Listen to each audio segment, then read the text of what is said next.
ಕೃಷ್ಣದೇವರಾಯರ ಬಗ್ಗೆ ತಿಳ್ಕೊಳ್ಳೋಣ.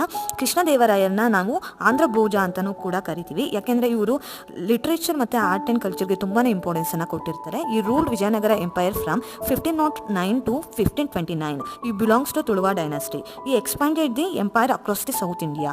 ಸೌತ್ ಇಂಡಿಯಾದ ಮಾತ್ರ ಅಲ್ಲದೆ ರಾಯಚೂರು, ಒಡಿಸ್ಸಾ ಪ್ಲೇಸಸ್ಸಲ್ಲೂ ಕೂಡ ತಮ್ಮ ಎಂಪೈರನ್ನು ಎಕ್ಸ್ಪ್ಯಾಂಡನ್ನು ಮಾಡಿರ್ತಾರೆ. ಇವರು great pattern of art and literature ಅಂತಲೇ ಕರಿಬೋದು. ಇವರೊಂದು ಪೀರಿಯಡಲ್ಲಿ ಅಷ್ಟದಿಗ್ಗಜಸನ್ನು ನಾವು ನೋಡ್ತೀವಿ. ಈ ಅಷ್ಟದಿಗ್ಗಜಸ್ ಇಸ್ ನಥಿಂಗ್ ಬಟ್ 8 ತೆಲುಗು ಪೊಯಿಟ್ಸ್ಗಳು ಅವರ ಒಂದು ಕೋರ್ಟಲ್ಲಿ ಇದ್ದಿದ್ದನ್ನು ನಾವು ನೋಡ್ತೀವಿ. ಆಸ್ ವೆಲ್ ಆಸ್ ಈ ಆಲ್ಸೋ ಬಿಲ್ಟ್ ಗ್ರೇಟ್ ಮಾನ್ಯುಮೆಂಟ್ಸ್. ಯಾವುದಾದ್ರು ಹಂಪಿಲಿರುವ ಹಜಾರಾರಾಮ ಟೆಂಪಲ್ ಮತ್ತು ವಿಠಲ ಟೆಂಪಲ್ಗಳು ಇವರ ಒಂದು ಪೀರಿಯಡಲ್ಲಿ ಬಿಲ್ಟ್ ಆಗುತ್ತೆ. ಈ ಆಲ್ಸೋ ಡಿಫೀಟೆಡ್ ಬಹುಮನಿ ರೂಲರ್ನ, ಗಜಪತಿ ಕಿಂಗ್ಸ್ನ ಡಿಫೀಟನ್ನು ಮಾಡ್ತಾರೆ. That's why is called as ಆ ಒಂದು ಟೈಮಲ್ಲಿ ವಿಜಯನಗರ ಎಂಪೈರ್ ತುಂಬಾ ಪವರ್ಫುಲ್ಲು ಆಗಿರುತ್ತೆ. ಆಸ್ ವೆಲ್ ಆಸ್ ಇವರ ಒಂದು ಪೀರಿಯಡನ್ನು ನಾವು golden age of south India ಅಂತ ಕರಿತೀವಿ. ಯಾಕೆಂದರೆ ಇವರೊಂದು ಪೀರಿಯಡಲ್ಲಿ ಪ್ರಾಸ್ಪರಿಟಿ ಇರುತ್ತೆ, ಟ್ರೇಡ್, ಕಲ್ಚರ್ ಮತ್ತು